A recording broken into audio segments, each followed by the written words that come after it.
Et yo tout le monde, c'est Rin. Et aujourd'hui, on va réagir à l'épisode 1129 de One Piece.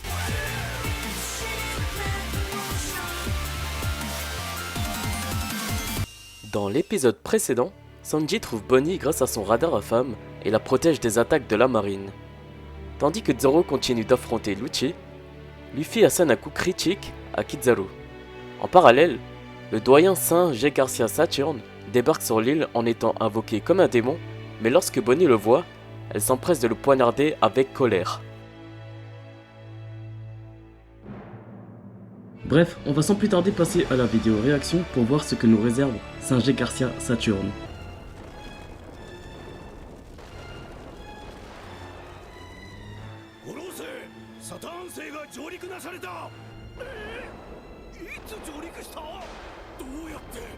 Bon alors comment il va répondre à ça, Saint Saturne?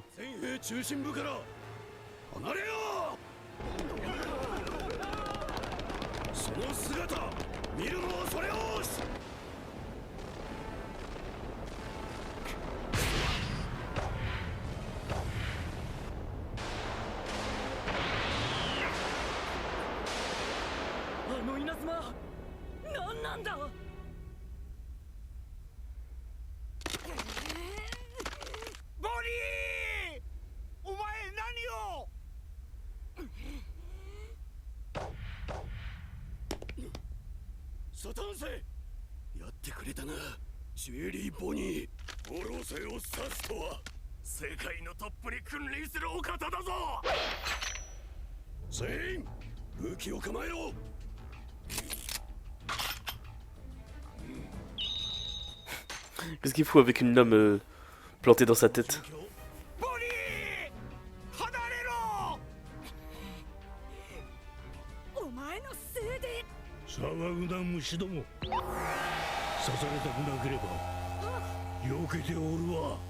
Ah donc il a fait exprès de se le prendre en pleine poire. Attends, il a une nouvelle fois utilisé son attaque juste d'un simple regard. Oh putain, qu'est-ce que Sanji va pouvoir faire? Mais c'est quoi cette attaque qu'il utilise juste avec son regard? En plus il a réussi à blesser Sanji avec du sang et tout. Et il se régénère.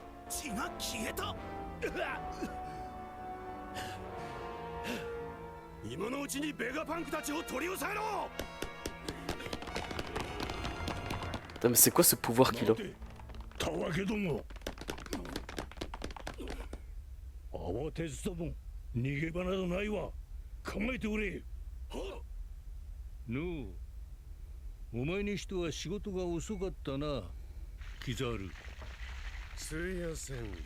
Ah ouais, il s'est fait sonner Kizaru, pour une fois.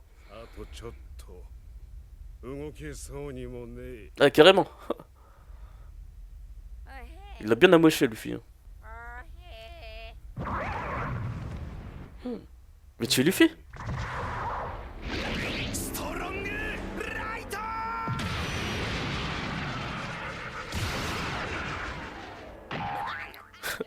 Carrément, Franky, il a directement attaqué Luffy au lieu de frapper la patte du doyen.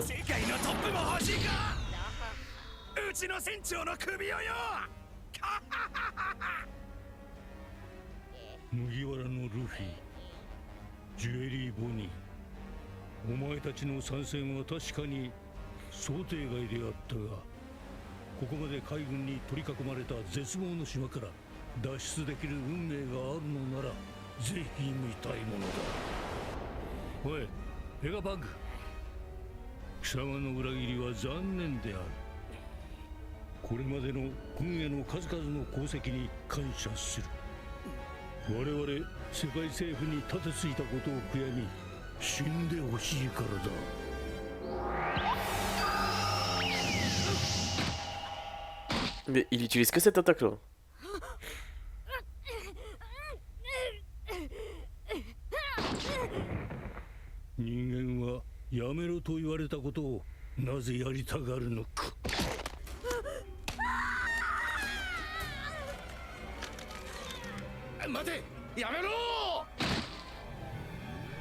Mais il peut rien faire, Sanji.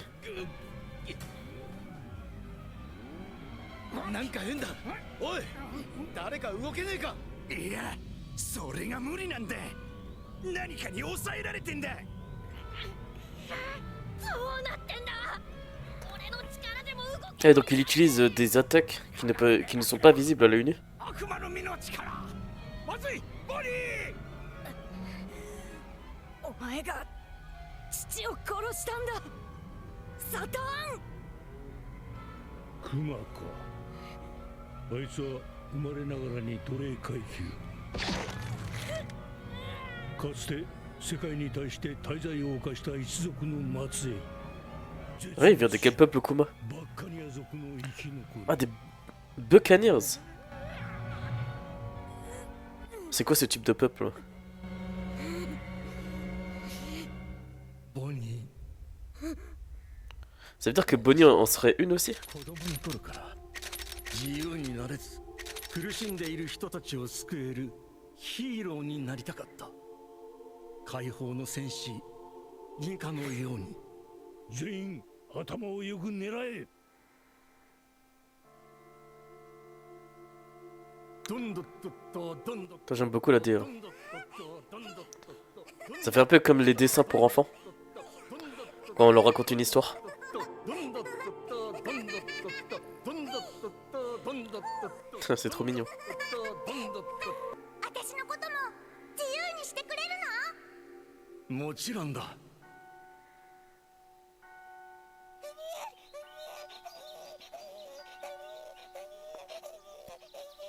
Oh, on a droit au flashback du coup. おめでと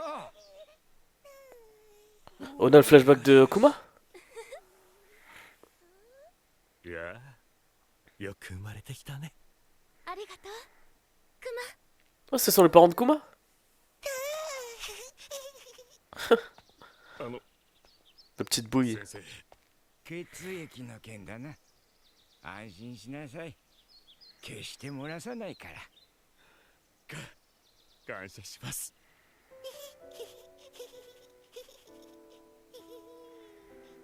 ただいま。 Putain, son père c'est un colosse comme Kuma quoi. Enfin, c'est plutôt Kuma qui est comme son père.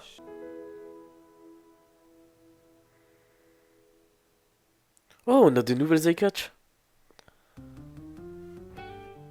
Des eye catch spécifiques pour le flashback de Kuma. Du coup, je pense qu'on en a pour quelques épisodes. Avant de revenir à Egghead. すまないクラップ、逃げてくれ。逃げるって先生。今すぐだ。つけるんだ病院に。シェフの手先が。すまない。本当にすまない。かくまおうとしたな。やぶ医者め。何の用だ、あんたたち。分かってるんだろう。来てもらう。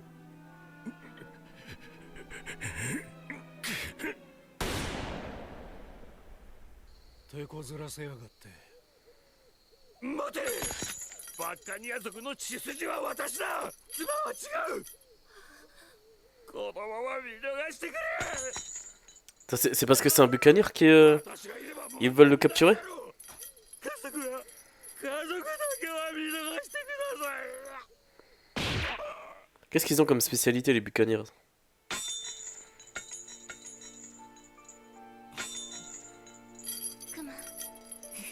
Akuma, même menotté, il garde le sourire. 大丈夫、大丈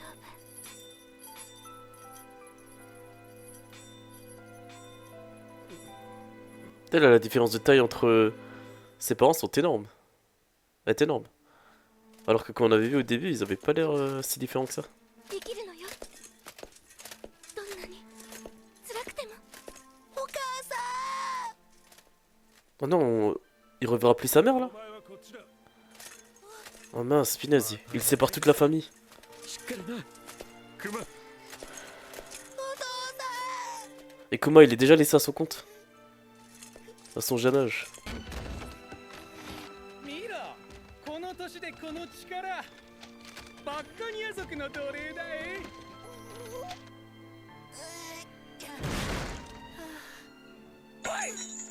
せろい。はい。イラつくい。なぜ君に動けない。痛いよ。 Ouais, putain. Il était déjà réduit en esclavage. Et là, il est à taille humaine alors qu'il a encore qu'un enfant. 泣くだ。今度は殺す。 Et il profite déjà pour le réduire en esclavage.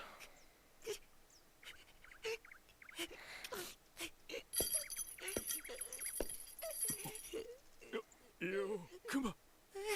お父さん。怪我してる。ああ、でも大したことはない。また大きくなったな。元気にやってるか。僕のご主人様は。 Comment ça, son maître est gentil arrête d'être aussi gentil, Kuma. そうか。あと、お母さんは元気にしてる？ Oh non, le fait de faire un plan comme ça veut dire qu'elle est morte. クマ、あのな。母さんが死んだよ。 Putain. Alors que ce n'était qu'une humaine, non? 今頃は天国だ。その方がいいよな。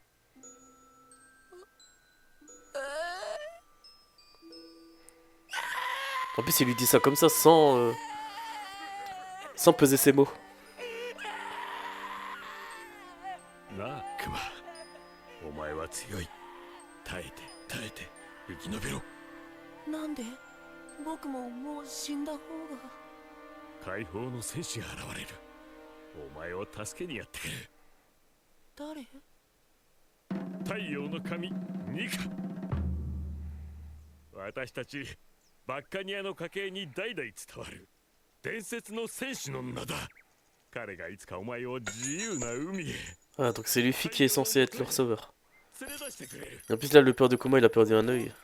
ああ、本当だ。ニカはいつでも笑ってるんだ。こんなリズムで人を笑わせる。どんどっとっとどんどっとっとどんどっとっとどんどっとっとどんどっとっとどんどっとっとどんどっとっとどんどっとっとどんどっとっと。 Ah non, il y a un putain de dragon céleste qui va gâcher tout ce bonheur. うるさい。 Il était obligé d'en arriver là? De le tuer directement?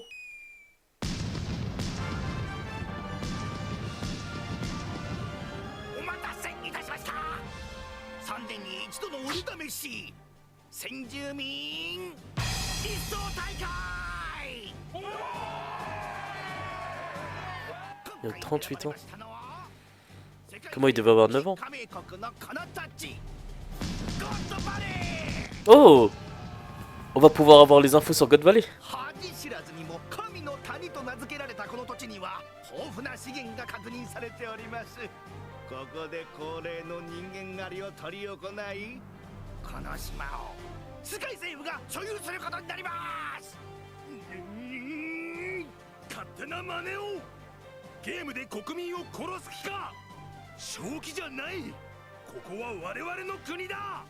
国王。なんだい、あいつ頭が高い。 What the fuck?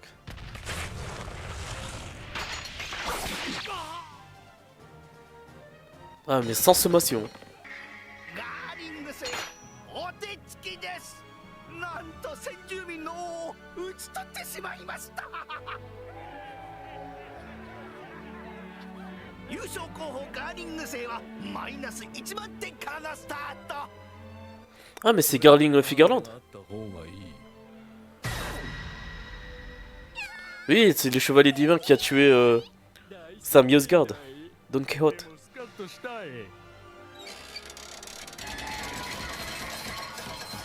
今回もラビットたちは先住民に加え問題ある奴隷たち、罪人たちを多数取り揃えております。 Ah, mais ça, c'est vraiment un jeu de bourgeois. Hein. Ça me fait penser à certains films là, où tous les riches ils parient sur des personnes dans une sorte de battle royale.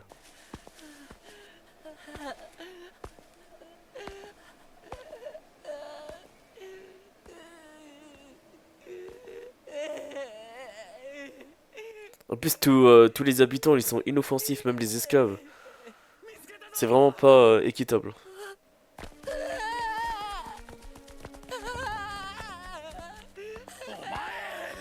いけんじゃねえよふざけやがって来い Et ça, c'est ce qu'on avait vu dans les flashbacks de Bonnie il y a quelques épisodes. じゃあここで殺せ戻ったってどうせ死ぬんじゃないか Non, c'est point. 失礼します脱走した子供が捕まったそうです例のバッカニア族ですたく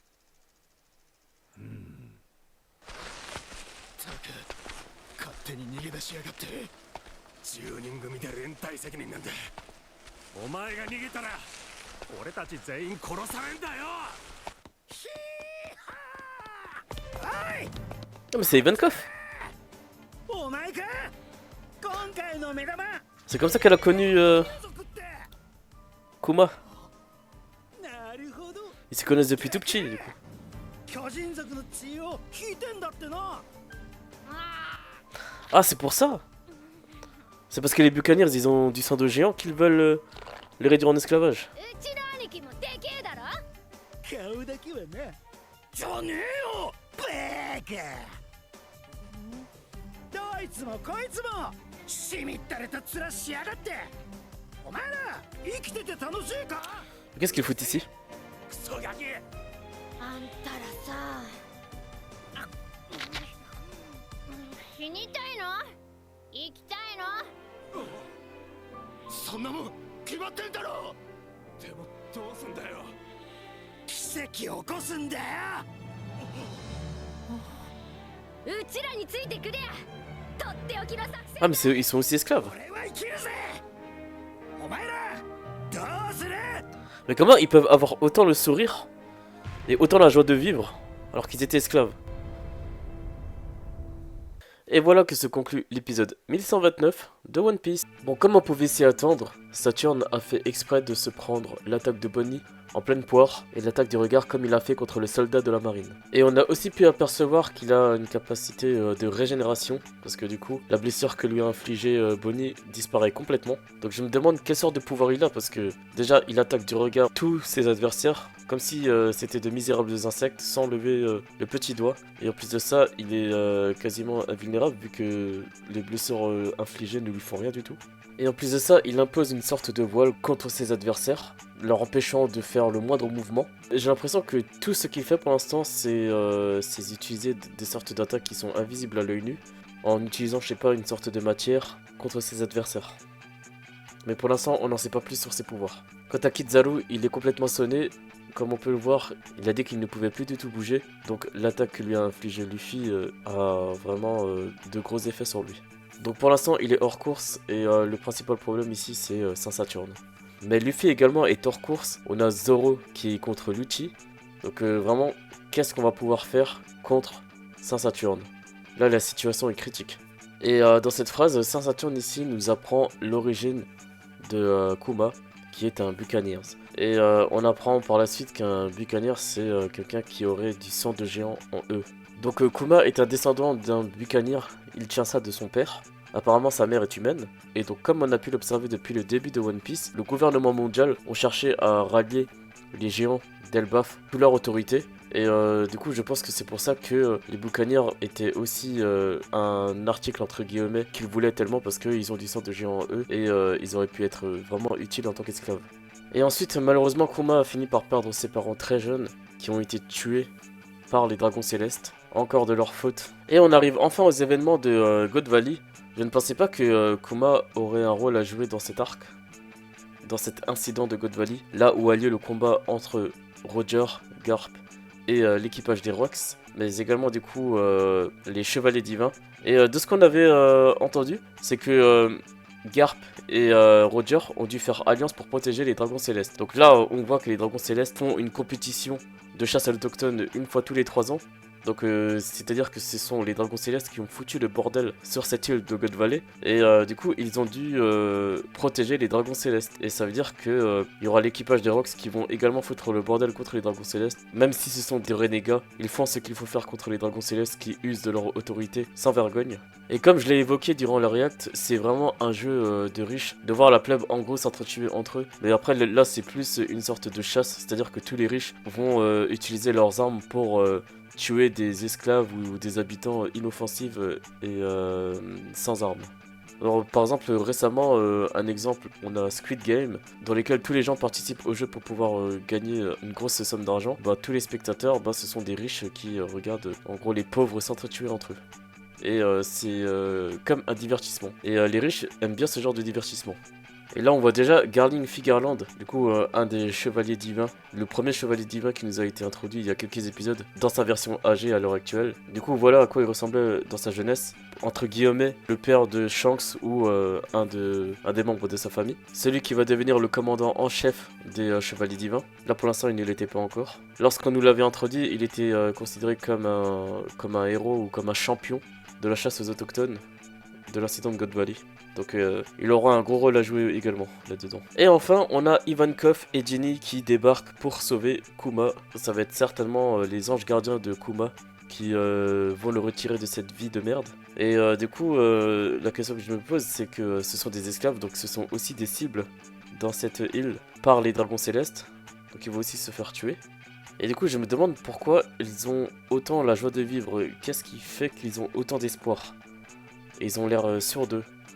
Mais en tout cas, de ce qu'on voit à l'heure actuelle, c'est que ils auront réussi à survivre. Mais voilà, je me demande comment ils en sont arrivés là et comment ils vont s'en sortir. Et voilà les amis, c'était tout pour l'épisode d'aujourd'hui. J'espère que la vidéo réaction vous aura plu. En tout cas, n'hésitez pas à liker et à vous abonner. Et nous, on se donne rendez-vous pour le prochain épisode. Jusque là, portez-vous bien et on se dit à la prochaine. Allez, ciao!